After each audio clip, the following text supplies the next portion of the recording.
कहानियों की क्यारी में आज की कहानी है पंढरपुर के भगवान श्री विट्ठल जी की अद्भुत कहानी। महाराष्ट्र के पंढरपुर में एक ब्राह्मण थे। उनका नाम भक्त पुंडरीक था। वे शास्त्रों के मर्मज्ञ विद्वान थे। वे अपने वृद्ध माता पिता के अकेले संतान थे। पुंडरीक जी अपनी पत्नी से बहुत प्रेम किया करते थे और पत्नी जैसा कहती थी वैसा ही करते थे। उनकी पत्नी एक स्वार्थी स्वभाव की महिला थी। वह अपने सास ससुर के साथ न तो उचित व्यवहार करती और न ही उनकी उचित देखभाल किया करती थी। पुंडरीक जी यह सब जानते थे, परंतु वे अपनी पत्नी को नाराज नहीं करना चाहते थे, इसलिए उसे कुछ नहीं कहते थे। एक बार पुंडरीक जी के माता पिता ने गंगा स्नान की इच्छा व्यक्त की। वे बोले, बेटा हम वृद्ध हो गए हैं, परंतु हमने अभी तक गंगा जी के दर्शन नहीं किया, इसलिए हमें जीवन में एक बार तो गंगा स्नान कराने ले चलो। पुंडरीक जी ने पूछा, गंगा स्नान के लिए कहाँ जाना चाहते हैं? माता पिता बोले, हमें काशी ले चलो। काशी में गंगा स्नान भी हो जाएगा, भगवान विश्वनाथ के दर्शन भी हो जाएंगे। वापसी में काशी से प्रयागराज आ जाएंगे, वहाँ पर त्रिवेणी संगम में स्नान करके घर लौट आएंगे। पुंडरीक जी ने सोचा, माता पिता वृद्ध हैं, अब यह कह रहे हैं तो इनकी बात मान लेते हैं। पुंडरीक जी ने हामी भर दी। जब पुंडरीक जी की पत्नी को पता चला कि वे माता पिता के साथ गंगा स्नान के लिए जा रहे हैं, तो वह बहुत नाराज हो गई। वह पुंडरीक जी से बोली, अपने माता पिता को गंगा स्नान के लिए ले जाने से पहले मुझसे क्यों नहीं पूछा? मैं भी आपके साथ चलूंगी। पुंडरीक जी बोले, चलो यह तो बहुत अच्छी बात है, हमें भी तुम्हारा वियोग नहीं सताएगा और मार्ग में बड़े आनंद से चलेंगे। पत्नी बोली, मैं बहुत सुकुमारी हूँ, इतनी लंबी यात्रा कैसे करूँगी?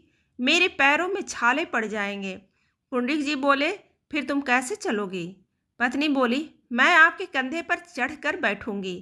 पुंडरीक जी बोले, कोई बात नहीं, मार्ग में थोड़ा सा चल लेना, जब थक जाओ तो हम तुम्हें अपने कंधे पर बिठा लेंगे। अब उन सभी ने मिलकर यात्रा शुरू की। पुंडरीक जी के बूढ़े माता पिता पैदल चल रहे थे और उनकी युवा पत्नी उनके कंधे पर बैठकर जा रही थी। पुंडरीक जी ने अपनी पीठ पर सामान भी लाद रखा था। मार्ग में कुछ दूर चलने पर पुंडरीक जी के माता पिता बोले, बेटा हमें भी सहारा देकर चलो, नहीं तो हम गिर जाएंगे। पुंडरीक जी बोले कि अब इतना तो संभव नहीं कि हम आप सभी को कंधे पर बिठा लें। इसलिए पुंडरीक जी ने अपने माता और पिता को दोनों को एक कपड़े से बांधकर उस कपड़े को अपने कंधे के बीच टिकाकर दोनों हाथों से उस कपड़े को पकड़ लिया और पूरे मार्ग में माता पिता को सहारा देते हुए चले। भक्त पुंडरीक जी की ऐसी छवि आज भी पंढरपुर के मंदिर में लगी हुई है, जिसमें एक कंधे पर उनकी पत्नी बैठी हुई है, उनकी पीठ पर सामान लदा है और वे दोनों हाथों से अपने माता पिता को कपड़े से बांधकर सहारा देते हुए आगे चल रहे हैं। इस प्रकार कठिनाइयों से यात्रा करते हुए पुंडरीक जी अपने माता पिता और पत्नी को लेकर काशी पहुँचे। काशी पहुंचकर सभी ने गंगा स्नान किया और काशी विश्वनाथ जी के दर्शन किए। संध्या के समय पुंडरीक जी ने और उनका परिवार एक विद्वान ब्राह्मण के घर रुके। सभी लोग थके हुए थे। उन सभी को शीघ्र ही नींद आ गई। आधी रात के बाद पुंडरीक जी की नींद खुली और उन्होंने देखा कि कुछ दिव्य पुरुष और कुछ दिव्य देवियां विद्वान ब्राह्मण के घर सेवा कर रहे थे। कोई झाड़ू लगा रहा था, कोई पानी भर रहे थे, सभी छोटा मोटा कुछ न कुछ काम कर रहे थे। पुंडरीक जी उनमें से एक दिव्य पुरुष के पास गए। वे देखने में एक बहुत ही तेजस्वी राजा के समान दिखाई दे रहे थे। पुंडरीक जी ने उन्हें नमस्कार किया और उनसे पूछा, श्रीमान आपका परिचय क्या है? आपके जैसा दिव्य पुरुष मैंने पहले कभी नहीं देखा। वे दिव्य पुरुष बोले, पंडित जी मैं तीर्थराज प्रयाग हूँ। यह सुनकर पुंडरीक जी चौंक पड़े। उन्होंने पूछा, आपके साथ यह अन्य पुरुष और देवियाँ कौन हैं? वे दिव्य पुरुष बोले, यह सभी अलग अलग तीर्थ हैं और यह देवियाँ गंगा, यमुना, नर्मदा, सरस्वती, कावेरी आदि पवित्र नदियाँ हैं। पुंडरीक जी ने पूछा, आप सभी देवी देवतागण इन ब्राह्मण के घर में सेवा क्यों कर रहे हैं? तीर्थराज प्रयाग ने बताया, यह जो विद्वान ब्राह्मण है वह अपने माता पिता की भगवत भाव से सेवा करते हैं। यह अपने माता पिता को साक्षात श्री लक्ष्मी नारायण का स्वरूप मानते हैं और उसी भाव से इनकी सेवा करते हैं। इसलिए इनकी सेवा का पुण्य प्रताप इतना है कि इनके घर में थोड़ी सी सेवा करने से हमारे पाप भी नष्ट हो जाते हैं। इसलिए हम यहाँ पर सेवा करके निष्पाप होने आते हैं। सभी लोग निष्पाप होने के लिए हम तीर्थों और नदियों में स्नान करने आते हैं और अपने पाप हमारे पास छोड़ जाते हैं। इसलिए उन पापों से मुक्त होने के लिए हम इन ब्राह्मण देवता के घर में सेवा करने आते हैं। तीर्थराज प्रयाग की बात सुनकर पुंडित जी को सीख मिल गई और उन्होंने भी अपने माता पिता की इसी प्रकार सेवा करने का प्रण लिया। सवेरे सभी लोग उठ गए। पुंडित जी ने अपने माता पिता के चरण स्पर्श करके उन्हें प्रणाम किया और उनसे कहा, माता जी, पिताजी, मुझे क्षमा कर दीजिए।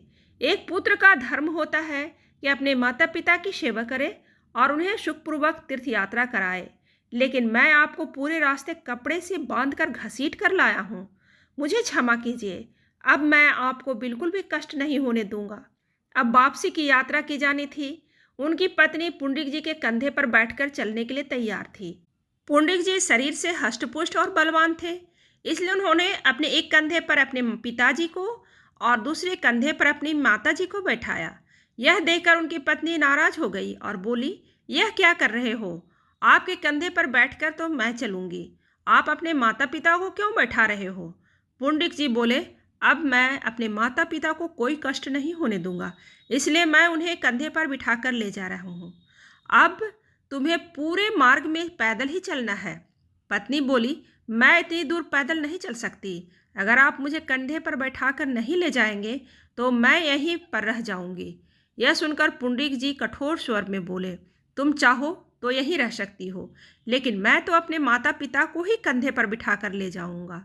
यह सुनकर पत्नी समझ गई कि अब पुंडित जी ने अपने माता पिता की सेवा करने का निश्चय कर लिया, इसलिए अब वह उसकी एक नहीं सुनने वाले।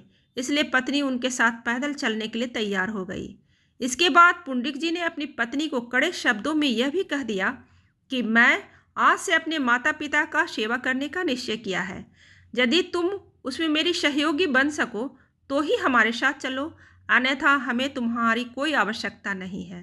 तुम यहीं रह सकती हो और हम अकेले ही अपने माता पिता की सेवा कर लेंगे, क्योंकि आज से हमने अपना बचा हुआ जीवन अपने माता पिता की सेवा में समर्पित करने का निश्चय कर लिया है। यह सुनकर उसकी पत्नी की अकल ठिकाने आ गई और उसने पुंडित जी का हर काम में साथ देने का वचन दिया। इस प्रकार वे सभी लोग पंढरपुर वापस आ गए। घर आकर पुंडित जी परम प्रेम से अपने माता पिता को श्री लक्ष्मी नारायण का साक्षात स्वरूप मानकर उनकी सेवा करने लगे। उनकी पत्नी भी इस काम में उनका साथ देने लगी। बहुत समय तक माता पिता की सेवा करते करते पुंडित जी की पितृभक्ति सिद्ध होने लगी। उनकी भक्ति पर भगवान श्री नारायण रिझ गए।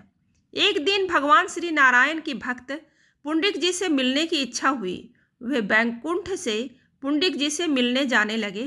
तभी लक्ष्मी जी बोली, प्रभु आप कहाँ जा रहे हैं? श्री नारायण जी बोले, देखो लक्ष्मी जी, बुरा मत मानना, कोई कहीं जा रहा हो तो उसे पीछे से नहीं टोका करते। लक्ष्मी जी बोली, प्रभु अब तो मैंने पूछ ही लिया है, तो बता भी दीजिए कि आप कहाँ जा रहे हैं। तब श्री नारायण बोले कि मैं एक भक्त की दर्शन करने जा रहा हूँ। यह सुनकर लक्ष्मी जी चौंक गई और बोली, सभी ऋषिगण, इंद्र आदि देवता, ब्रह्मा, भगवान शिव भी आपका दर्शन करना चाहते हैं, लेकिन यह कैसा भक्त है जिसके दर्शन आप करना चाहते हैं? श्री नारायण बोले, हमारा एक विचित्र भक्त है। वह अपने माता पिता को हमारा ही स्वरूप मानकर बड़े भाव से उनकी सेवा करता है, इसलिए हमारी आंखें उसके दर्शन के लिए तरस रही है। लक्ष्मी जी बोली, अगर ऐसी बात है तो मैं भी आपके उस भक्त का दर्शन करने आपके साथ चलूंगी। श्री नारायण बोले, देवी, हमारे भक्त बहुत विचित्र होते हैं, उनको पहचानना आसान काम नहीं, उनका व्यवहार भी बहुत विचित्र होता है। अगर आपको वहाँ उचित सम्मान नहीं मिला तो आप नाराज हो जाएंगी। लक्ष्मी जी बोली, प्रभु आप भी कैसी बातें करते हैं?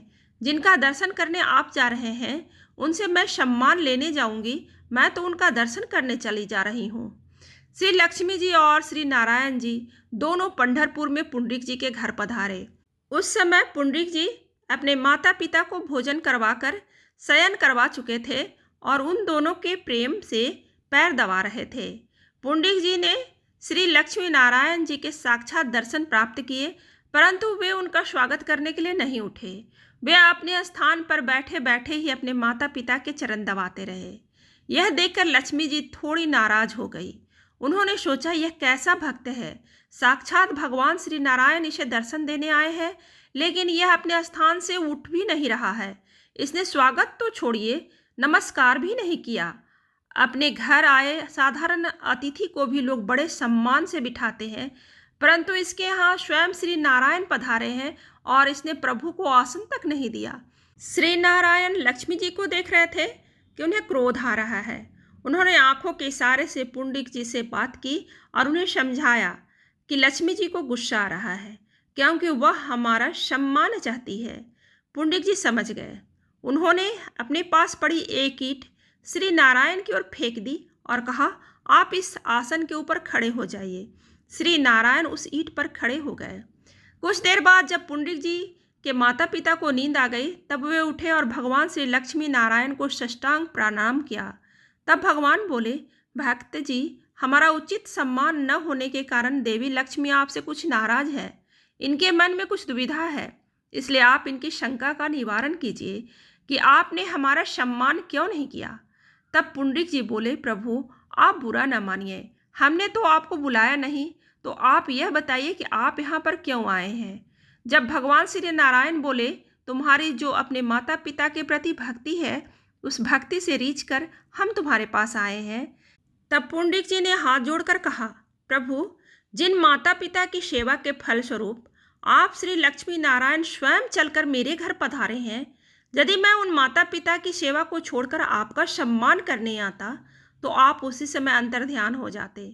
यह सुनकर देवी लक्ष्मी और भगवान श्री नारायण दोनों मुस्कुरा दिए और बोले, भक्तराज, तुम्हारी भक्ति से बहुत प्रसन्न है, इसलिए हमसे कुछ मांग लो।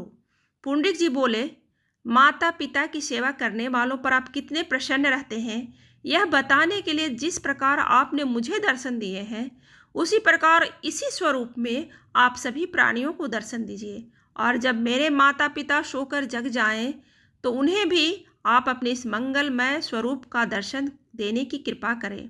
श्री नारायण बोले, तथास्तु।